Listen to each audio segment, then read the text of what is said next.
Welcome to Kermode Uncut. It's Sunday night. I'm here in the East End of London. This is St Clement's, a former psychiatric hospital, the home of the Shuffle Festival. I'm here because in a minute we're going to have a special gala screening of Sunshine with director Danny Boyle and Professor Brian Cox, who served as scientific advisor on the film. So Danny, first tell us what the Shuffle Festival is. It's a kind of gathering of people celebrating art and science, actually, which have got set, interestingly, and maybe we'll talk about this in our Q&A later, yes.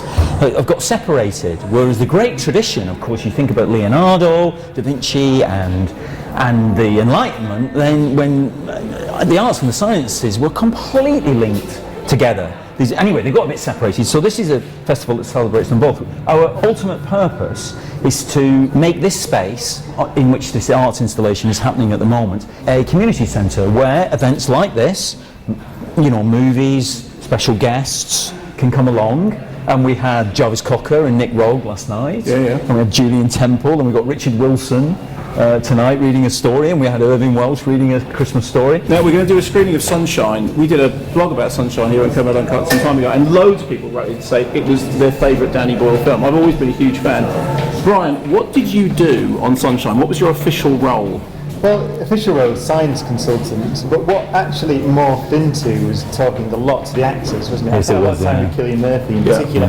Took him to CERN, where he sat there and observed scientific meetings. And he tells me that there's one really dismissive line in the film. It's kill him. It's that line, isn't it, where he says kill him. And he said he got that from basically seeing the brutality of scientific meetings. Well, the way you all talk to each other. Brutally logical. So the clear thing to do, it was Trey, wasn't it? It was there was an oxygen deficit and they had to get rid of someone, and he was the obvious candidate. And he said he got that real brutality from watching meetings at CERN. So. We talked at the time the film came out, and you said about the work that you were doing with Brian for it. And I said, what were you getting from it? You said it's something about scientists. You said there's something to do with only they could invent something and call it the God particle. Yes. What did you mean by that? Only scientists could do that? Well, obviously a lot, especially in modern science, they would deny the existence of God, really. In a rational universe, it's quite difficult to justify.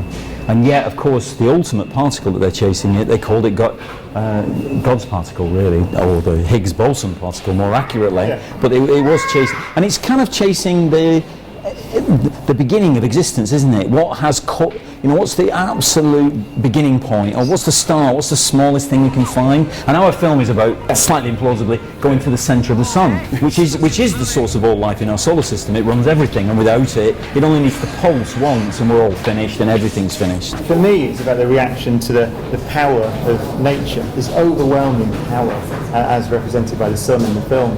I mean, scientists think about that. The concepts you're dealing with are huge and almost terrifying.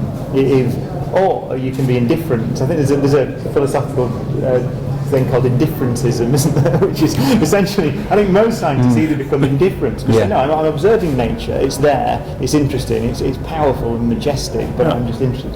Or you become overwhelmed. And I think that you see that tension beautifully in the film. A lot of scientists like the film for that reason. You said a lot of people say it's a favourite film. A lot of scientists believe that. I think a lot of it is the way that Cillian's character behaves and deals with the power of nature. So thrust literally actually into his face. Okay, so present company accepted. What's your favourite science fiction film of all time? I don't know. I mean, I love Sunshine because of the representation of the physicist in it. I mean, I love a lot. There's a lot of great. I love Alien.